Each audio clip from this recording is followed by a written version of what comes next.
नमस्कार दोस्तों, स्वागत है आपका हमारे YouTube channel prepare through charts में। गाइस, आई होप आप लोग बहुत लंबे टाइम से वेट कर रहे होंगे हमारे नए चैप्टर का, बट कुछ रीजंस की वजह से हम आपको चैप्टर डिलीवर नहीं करा पा रहे थे, लेकिन आई होप आप लोग उस बात को समझेंगे। अब मैं इस समय से कोशिश करूँगी कि आपको समय से मैं लेक्चर्स देती रहूँ। तो आइए हम अपने नए लेक्चर की शुरुआत करते हैं, फंडामेंटल ड्यूटीज़ जो कि है, क्योंकि डीपीएसपी तक मैं पहले कवर कर चुकी थी और जो लोग मेरे चैनल पर नए हैं वो पहले जाके पुराने लेक्चर्स देख सकते हैं। तो आइए स्टार्ट करते हैं fundamental duties. Guys, fundamental duties को स्टार्ट करने के बाद हमें सबसे पहले ये जानना होता है कि ये कौन से पार्ट में है कॉन्स्टिट्यूशन में और कौन सा आर्टिकल से एसोसिएटेड है। तो मेनली फंडामेंटल ड्यूटीज़ जो है वो पार्ट 4A से एसोसिएटेड हैं और आर्टिकल 15(1)A में रखी गई हैं।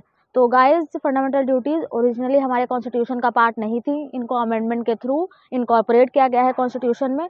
और वो अमेंडमेंट कौन सा है उसको ध्यान में रखना ज़रूरी है, because that amendment is very important. 42nd constitution amendment act 1976 के तहत इसको हमारे कॉन्स्टिट्यूशन में लाया गया है और ये जो ड्यूटीज़ हैं स्वर्ण सिंह कमेटी के रिकमेंडेशंस पे बनी थी। दोस्तों, इंदिरा गांधी जी की सरकार में 1975 में जब इमरजेंसी उन्होंने लागू की थी, उसी दौरान उन्होंने एक कमेटी का गठन किया था जिसके चेयरमैन थे स्वर्ण सिंह। उनके रिकमेंडेशंस पे फंडामेंटल ड्यूटीज़ बनाई गई हैं। ये जो फंडामेंटल ड्यूटीज़ हैं ये मेनली डिराइव की गई हैं यूएसएसआर से, बिकॉज जो वेस्टर्न डेमोक्रेसीज़ है वहाँ पे ऐसी कोई फंडामेंटल ड्यूटीज़ का प्रावधान नहीं है।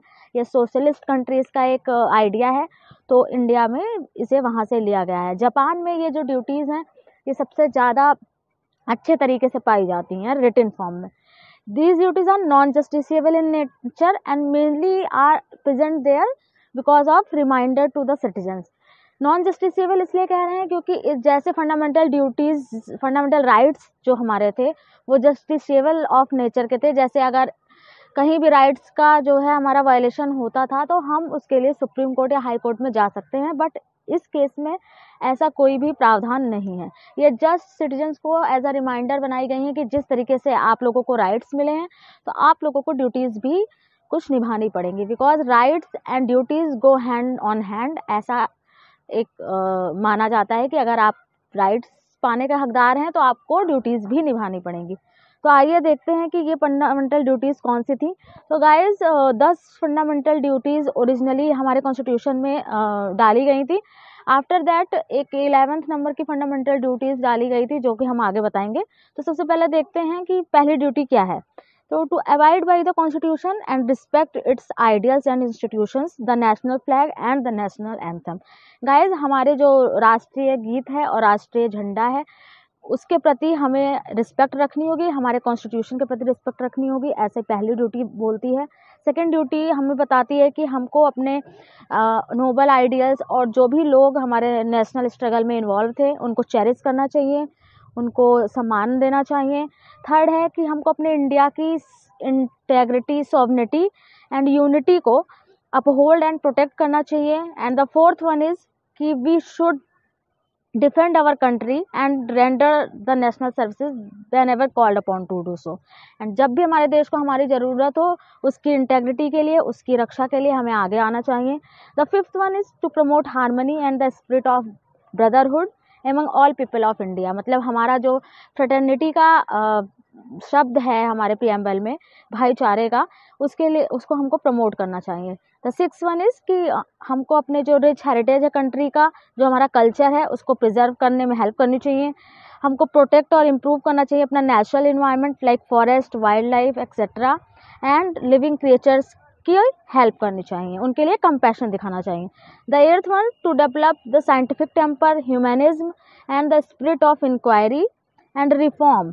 ओके, मतलब साइंटिफिक टेम्पर को डेवलप करना चाहिए ताकि हमारे देश की प्रगति आसानी से हो चुके, हमें अपने अंदर इंसानियत को इनकॉर्पोरेट करना चाहिए।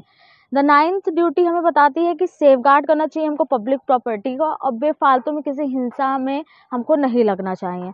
And the 10th one is कि हमको अपने देश की प्रगति के लिए हमेशा एक्सीलेंस में इन्वॉल्व रहना चाहिए, एक कलेक्टिव एक्टिविटी शो करनी चाहिए जिससे हमारे देश की प्रगति लगातार हो सके। गाइस, इसमें जो भी ऑड वन ड्यूटीज़ हैं जैसे नंबर 1 ड्यूटी, नंबर 3, 5, 7 एंड 9, ये ड्यूटीज़ जो हैं ये एक नेगेटिव कॉन्सेप्ट को दिखाती है। मतलब अगर आप इसका पालन नहीं करेंगे तो आपको उसके लिए लॉ भी बनाए गए हैं जिससे आपको पनिश किया जा सकता है। जैसे अगर आप कॉन्स्टिट्यूशन की रिस्पेक्ट नहीं करते, नेशनल फ्लैग का अपमान करते हैं, उसके लिए आपको पनिश किया जा सकता है। If you are indulge in the violation of sovereignty, integrity, unity of India, अगर आप उसका अपमान कर रहे हैं जिससे हमारे देश की प्रभुता को, अखंडता को ठेस पहुंच रही है, उसके लिए आपको पनिश किया जा सकता है। हमारे देश की हार्मनी या ब्रदरहुड को आप वायलेट कर रहे हैं, उसके लिए आपको पनिश कर सकते हैं। आप अगर एनवायरनमेंट, फॉरेस्ट एंड एनिमल्स को नुकसान पहुंचा रहे हैं, उसके लिए, एंड पब्लिक प्रॉपर्टी को आप डैमेज कर रहे हैं, उसके लिए आपको लॉ बनाए गए हैं कि आप ऐसा काम ना करें। तो आपको इसका याद रखने का बेस्ट तरीका है कि जो भी ऑड वन ड्यूटीज़ हैं, ऑड नंबर पे जो ड्यूटीज़ आ रही हैं, that is negative concept, and जो भी इवन नंबर पे आ रही हैं वो पॉजिटिव कॉन्सेप्ट को शो करती हैं। मतलब ऑड नंबर वाली ड्यूटीज़ के लिए लॉ हैं, अगर वो ड्यूटीज़ आप नहीं करते हैं वो आपसे करवाई जाएंगी। बट जो इवन नंबर पर ड्यूटीज़ हैं वो पॉजिटिव नेचर की हैं, मतलब आपसे ऐसी अपेक्षा रखी जाती है कि आप ऐसा करेंगे और ऐसा आपको करना चाहिए। तो आइए दोस्तों, हम जानते हैं कि कौन सी 11वीं ड्यूटी थी जिसको इनकॉर्पोरेट किया गया था कॉन्स्टिट्यूशन में। दोस्तों, वो ड्यूटी थी कि हर एक पेरेंट्स का कर्तव्य होना चाहिए, उनकी ड्यूटी है कि अपने बच्चे को लगभग 6 वर्ष से लेकर 14 वर्ष की आयु तक उनको शिक्षा देनी ही देनी है। ये जो ड्यूटी थी ये 86 कॉन्स्टिट्यूशनल अमेंडमेंट एक्ट 2002 के तहत लागू की गई थी। और दोस्तों से इसके पहले ये हमारी डीपीएसपी हुआ करती थी, और उसके बाद इसको डीपीएसपी से उठा के हमारी फंडामेंटल ड्यूटी में रख दिया गया है। ओके, तो अब आगे एक नई कमेटी बनी थी जो थी जस्टिस वर्मा कमेटी। उन्होंने भी कुछ बातें बताई थी, तो उसको भी जान लेते हैं। जस्टिस वर्मा कमेटी का जो गठन हुआ था दोस्तों, वो अटल बिहारी वाजपेयी सरकार में हुआ था 1998 में। उसका फॉर्मुलेशन मेनली इसी उद्देश्य से किया गया था कि हमारे देश के एजुकेशन में उसको फंडामेंटल ड्यूटीज़ को लागू किया जाए और फंडामेंटल ड्यूटीज़ को पढ़ाना चाहिए, और कुछ ऐसी नई फंडामेंटल ड्यूटीज़ भी हम ऐड कर सकते हैं जिससे देश की प्रगति और आसानी से हो सके। उन्होंने हेल्प गाइस, जैसे हम देखते हैं कि बहुत ज़्यादा कोई मतलब कभी एक्सीडेंट हो जाता है या कुछ हो जाता है तो लोग उसको पुलिस केस ना बने इस चक्कर में लोग हेल्प नहीं करते हैं, लोग छोड़ के भाग जाते हैं। तो उन्होंने इस चीज़ को मतलब बोला था कि हमारे यहाँ सिटीजन्स में ये फीलिंग होनी चाहिए कि हमें हेल्प करनी चाहिए एक दूसरे की, ऐसी एक ड्यूटी को भी इनकॉर्पोरेट करना चाहिए। टैक्स, दोस्तों आप जान ही रहे हैं कि टैक्स की कितनी चोरी की जाती है, तो टैक्स भरना भी एक फंडामेंटल ड्यूटी में शामिल होना चाहिए। और वोट करना, वोट का राइट आप जान ही रहे हैं कि 18 वर्ष के बाद यहाँ हम लोग वोट देने के लायक हो जाते हैं, तो वोट को भी एक फंडामेंटल ड्यूटी बनाने के लिए उन्होंने रिकमेंडेशन दी थी। दोस्तों, जो टैक्स वाली ड्यूटी का रिकमेंडेशन है ये स्वर्ण सिंह कमेटी द्वारा भी दिया गया था, लेकिन उस वक्त इसको इनकार कर दिया गया था। और अभी जस्टिस वर्मा कमेटी ने भी 1998 में हेल्प, टैक्स, वोट, इन तीनों को फंडामेंटल ड्यूटीज़ बनाने के लिए बोला था। गाइस, फंडामेंटल ड्यूटीज़ के चैप्टर में बस इतना ही। आई होप आपको ये चैप्टर समझ आ गया होगा। अगर कोई डाउट है तो आप कमेंट करके नीचे पूछ सकते हैं।